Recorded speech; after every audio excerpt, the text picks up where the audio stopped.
జనసేన ఆవిర్భావ దినోత్సవం సందర్భంగా కీలకమైనటువంటి ఉపన్యాసం చేశారు పవన్ కళ్యాణ్.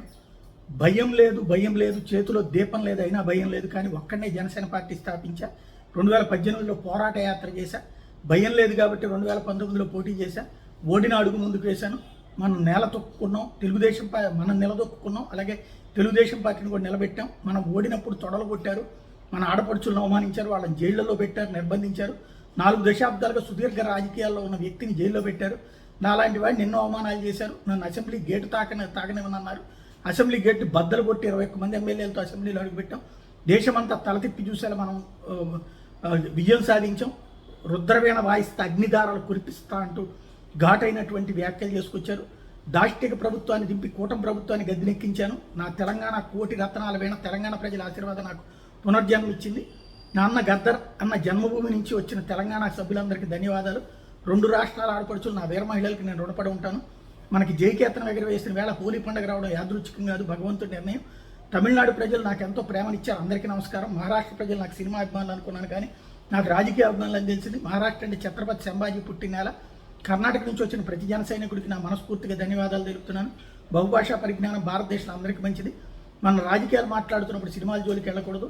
చాలామంది కార్యకర్తలు సినిమాలు కాకుండా రాజకీయ సిద్ధాంతాల కోసం ప్రాణం విడిచారు. 11 సంవత్సరాల పాటు పార్టీ నడిపినప్పుడు ఆ కష్టాలు ఏంటో మీకు చెప్తాను. నా కష్టాలు మీకు తప్ప ఎవరికి చెప్పుకుంటాను. మా అమ్మకి నాన్నకి నేను ఎప్పుడూ చెప్పాను నేను రాజకీయాల్లోకి వెళ్తానని. సినిమా నాకు జీవితం కాదని అప్పట్లో వాళ్ళకి చెప్పలేకపోయాను. గద్దర్ గారు నన్ను ఎప్పటి నుంచో అభిమానించేవారు. నన్ను రాజకీయాల్లోకి ప్రోత్సహించింది శ్రీపతి రాములు గారు. ఆయన రాజకీయ నాయకుడు కాదు, అంబేద్కర్ ఆశయాల కోసం పనిచేస్తున్న వ్యక్తి. ఈ సభను విజయవంతం చేయడానికి ముఖ్య కారకులు పారిశుద్ధ్య కార్మికులకు ప్రత్యేక ధన్యవాదాలు. నేను తీసుకున్న నిర్ణయాలు లాభ నష్టాలను భరించిన హరిప్రసాద్కి ధన్యవాదాలు. ఈ కార్యక్రమానికి సహకరించిన ప్రవాసు, మహేష్, రామ్ చరణ్, మెగాస్టార్ అభిమానులందరూ కూడా ప్రత్యేక ధన్యవాదాలు. ఈ కార్యక్రమం విజయవంతం కావడానికి సహకరించి Telugu Desam party, Janasena party, Bharatiya Janata party నేతలందరికీ ప్రత్యేక ధన్యవాదాలు. మన పార్టీ 11వ సంవత్సరం పూర్తి చేసుకుంది. వాళ్ళని అంటే వైసీపీని 11కి పరిమితం చేశాం. పోలీస్ శాఖ నాకు చాలా గౌరవం. పోలీస్ శాఖపై వ్యక్తిగతంగా నాకు ఎటువంటి కోపం ఉండదు. ఈ కార్యక్రమాన్ని విజయవంతం చేసేందుకు సహకరించి డీజీపీ గారికి, కాకినాడ ఎస్పీ గారికి ప్రత్యేకంగా ధన్యవాదాలు. చంటి సినిమాలో హీరోయిన్ లాగా నన్ను మా కుటుంబ సభ్యులు పెంచారు. నేను పెద్ద హీరోయిన్ అయిన తర్వాత కూడా మా నాన్న నన్ను తిట్టేవారు. నెల్లూరులో నేను సామాన్యుడిగా కూరగాయలు కొనేవాడిని. కోట్లాది మందిని ప్రభావితం చేసి రాజకీయాల సినిమాలు నన్ను చాలా ప్రభావితం చేశాయి. మనుషులను శాశ్వతంగా అది మంచి అనే చెడైనా మన సిద్ధాంతాలు చాలా మదించి శోధించి చేసిన నేను చాలా కష్టపడి చేశాను. చెగువేరాలో ఆయన మానవీయ కోణం ఇష్టపడి ఆయన అభిమానించాను. భిన్నమైన వ్యక్తులు ఏకత్వం చూడడమే పవన్ కళ్యాణ్ నైజం. నేను జ్ఞానాన్ని సంపాదించడం కోసం చేయని ప్రయత్నం లేవు. 1 దశాబ్దం పాటు పార్టీని నడిపించాలంటే ఎన్ని అవమానాలు భరించాలి, కానీ నేను భరించాను. ఇది నా నేల, నేను భరిస్తాను. మార్పు చాలా సహజం. అది ఎదగడానికైనా దిగజారడానికైనా. ఎన్నికల్లో పోటీ చేయడానికి డబ్బులు లేని వారి దగ్గర ఎన్ని వేల కోట్లు ఎలా వచ్చాయి? సనాతన ధర్మం, హిందూ ధర్మ పరిరక్షణ విషయాలపై తొందరలో మాట్లాడతాను. 4000 పైచీలు గిరిజన గ్రామాలకు రోడ్లు వేయించాం. నాకు దేశం కోసం నిలబడే యువత కావాలి.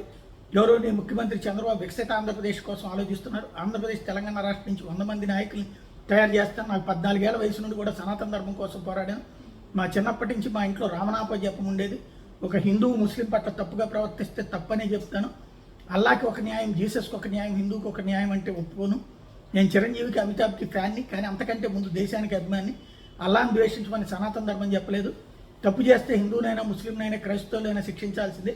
నేను ఎప్పుడు నిష్పక్షపాతంగా ఉంటాను. మొదటి తప్పు చేసిన వాడిని ఖచ్చితంగా శిక్షించాల్సిందే. నేను భారతదేశం కోసం చనిపోవడానికి సిద్ధంగా ఉన్నాను. ఇతర భాషల సినిమాలు హిందీలోకి డబ్ చేయడం కాదన్నది సరికాదు. భాషలను ద్వేషించడం సరికాదు. సంస్కృతాన్ని తిట్టడం సరికాదు. అన్ని భాషలు గౌరవనీయమే.